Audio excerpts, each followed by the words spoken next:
tout ce qui peut nous permettre de gagner de l'argent de façon honnête, c'est important de le faire. Le plus important, c'est de commencer et non d'attendre à avoir toutes les conditions réunies pour faire quelque chose. J'étais en Angleterre, j'avais vécu beaucoup de situations difficiles qui faisaient que j'étais aidée par des associations. Et ces associations me donnaient des situations personnelles. Des situations personnelles, effectivement. Donc, me donnaient 10 livres par semaine pour mon bébé et moi. 10 livres par semaine. Et pour ces 10 le bébé et toi? Et pour le bébé et moi.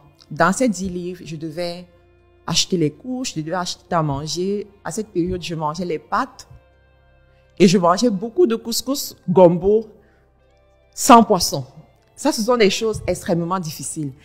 Mais au milieu de ça, j'avais compris que j'avais le pouvoir de transformer ma vie si je décidais de travailler et d'être disciplinée. Je me nourrissais beaucoup de vidéos de développement. Je me nourrissais beaucoup de livres de développement personnel. Voilà, de livres. J'avais lu le livre de Père riche, Père pauvre, par exemple. Et quand j'ai lu ce livre, j'ai pris la décision de créer ma première société en Angleterre.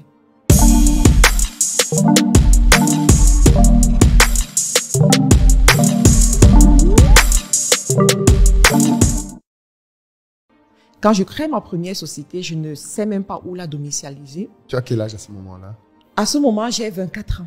Waouh. Oui, à ce moment, j'ai 24 ans. Donc, je demande à des amis anglais s'ils peuvent m'aider et il y a une personne qui accepte et la personne... à domicilier, voilà. Tu ne savais pas où domicilier l'entreprise? Voilà. Okay. L'adresse. Donc, la personne m'accorde une adresse pour pouvoir... Mais tu logeais je logeais dans des logements sociaux. Voilà, parce que j'étais un cas social, en fait. Cassos. C'est qu'on appelle ça en France, cassos. Alors, j'étais un cas social et j'ai choisi, en fait, de me relever, de ne pas me plaindre et de changer le cours de ma vie. Pourquoi? Parce que la plupart des gens, quand ils sont dans ces situations, restent là-dedans pendant des années. Non, je savais que j'étais appelée à des grandes choses. J'étais appelée à réaliser des grandes choses dans ma vie. J'avais cette conviction. Et c'est la raison pour laquelle je m'étais battue pour venir en Angleterre. Pour la petite histoire, j'avais payé mes cours d'anglais moi-même après avoir fait des petits travaux en Afrique. J'ai payé mes cours d'anglais. J'ai supplié ma mère de prendre un prêt bancaire pour financer mes études en Angleterre.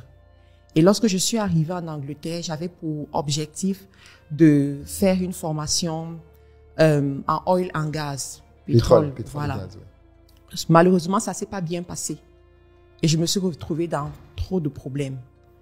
Mais malgré cette situation... Mais pour la partie conseil aux jeunes qui veulent voyager, sans toi libre, mais tu penses que qu'est-ce qui a fait que entre la marque Karine qui arrivait pleine d'idées, pleine de projets, ce qui est le cas de tous les jeunes quand on voyage, qu'est-ce qui a fait que d'après toi, arrivé en Angleterre, tu as dérapé?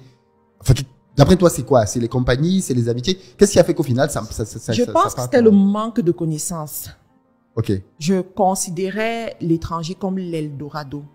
Je ne savais pas qu'il y avait le manque, la pauvreté, la difficulté. Et quand j'arrive, je me rends compte que c'est très dur. Je me rends compte que ce qu'on nous a vendu à travers les médias, c'est pas la réalité. Je me rends compte que même l'anglais de souche peut être pauvre. Et ça crée un choc en moi. Donc, mais après, voilà, le conseil que je peux donner aux jeunes, c'est premièrement, d'avoir la bonne information lorsqu'ils décident d'immigrer. Et une fois qu'ils sont sur place, de chercher à comprendre comment le pays fonctionne. Parce que généralement, lorsqu'on arrive, on se concentre sur les informations du quartier, alors qu'il y a une structure. Il y a des informations qu'il faut savoir pour prendre des bonnes décisions. Voilà. Donc, je reviens sur mon histoire. Je découvre dans le dropshipping. À l'époque, oui. Sur Internet, les Américains en parlent. Ils t'expliquent comment est-ce que tu peux acheter la marchandise en Chine.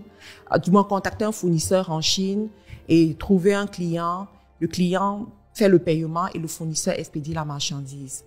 Mais je me rends compte que pour vendre un produit, il faut d'abord connaître ce produit. Autrement, tu auras des retours, tu risques d'avoir des clients insatisfaits. Mais comme j'ai dit, je vivais avec 10 livres par semaine.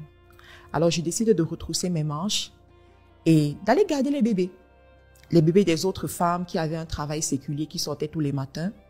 Le week-end, j'allais faire le ménage. Tu allais garder les bébés déjà avec ton propre Avec enfant. mon propre bébé. Et ça leur revenait beaucoup moins cher parce que je ne facturais pas grand-chose. Cependant, j'avais besoin de cet argent. Je me rappelle une fois, je suis allée faire le ménage dans une église. Et ils m'ont payé pour ça. Et j'étais très contente parce que je me suis rendu compte que dans la vie, tout ce qui peut nous permettre de gagner de l'argent de façon honnête, c'est important de le faire. Le plus important, c'est de commencer et non d'attendre à avoir toutes les conditions réunies pour faire quelque chose. Donc, faisant ces activités, je réussis à épargner 200 livres. Ah oui? Oui, je prends ces 200 livres et je passe ma première commande en Chine. Quand je reçois cette marchandise, je me dis, ce sera mes échantillons, je vais tester et je vais voir ce que ça va donner. À l'époque, les réseaux sociaux n'étaient pas ce qu'ils sont aujourd'hui. Donc, j'avais juste mon compte personnel Facebook. Et sur ce compte personnel Facebook, j'avais 1300 amis. Donc, j'expose les produits, les photos que les fournisseurs m'ont données sur mon compte personnel et je me rends compte que les gens sont intéressés. Le produit, c'était les écouteurs sans fil. Donc, les gens commencent à me demander est-ce qu'ils peuvent acheter le produit, comment est-ce qu'ils font pour acheter. Je leur envoie mon lien PayPal, juste un lien PayPal, PayPal.me. Et ils font le paiement et j'expédie la marchandise. J'ai des demandes en Afrique et ceux de l'Afrique, je leur dis, je ne sais pas comment je vais vous expédier ça, donc je ne peux pas prendre votre argent. En Afrique, tu peux avoir un site web, mais les gens ne vont pas acheter avec le site web. Il faut définir également comment est-ce que tu convertis le client. En Occident, tu peux mettre un processus qui convertit le client directement jusqu'au paiement. Mais en Afrique, à un moment donné, il y a l'aspect communication directe, en fait. Par exemple, il faut qu'il y ait un humain. Ouais. Voilà, il faut écrire sur WhatsApp, il faut appeler, il faut discuter avec la personne, rassurer la personne. Il faut même que la personne vienne dans tes locaux, qu'il se rende compte qu'il y a une adresse. Si jamais il y a un problème, la personne va se plaindre quelque part. Alors, tout ce que tu dis là, tu es toujours en Angleterre, tu es déjà allé au Canada, ça se fait en cours de chemin.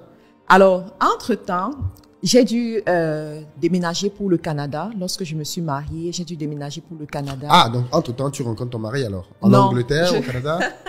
Je connaissais mon mari déjà. Je connaissais en fait, mon mari, on a grandi dans le même quartier. Et lorsqu'il m'avait vu, il m'a dit, toi, je vais t'épouser. Et t'as dit ça quand? Lorsqu'on n'avait même pas 20 ans. Ah oui? Au Oui. pays? T'as dit ça au pays? Oui, au pays. Il a dit, toi, je vais t'épouser. On a fait le tour du monde et on s'est finalement mariés. Excellent. Donc, on se retrouve au Canada. Et quand on se retrouve Mais qu'est-ce au qui fait que Canada, toi, tu décides de quitter l'Angleterre pour aller au Canada? parce que mon mari vit au Canada. Ah, ok, d'accord, tu vas aller le rejoindre. Ok. Exactement. Ok. Donc, quand on se retrouve au Canada, il faut savoir qu'à ce moment, Mais avant de partir, ton niveau de vie en Angleterre, parce qu'on a connu Marc-Karine qui vivait avec 10 pounds par semaine. Oui. Et au moment où tu pars de l'Angleterre, c'est quoi ton niveau de vie? Alors, au moment où je pars de l'Angleterre pour le Canada, j'ai une entreprise enregistrée. Je fais mes activités. Je gagne assez d'argent pour prendre soin de moi, pour avoir ma petite voiture, mon petit appartement. Et tu quittes les logements sociaux?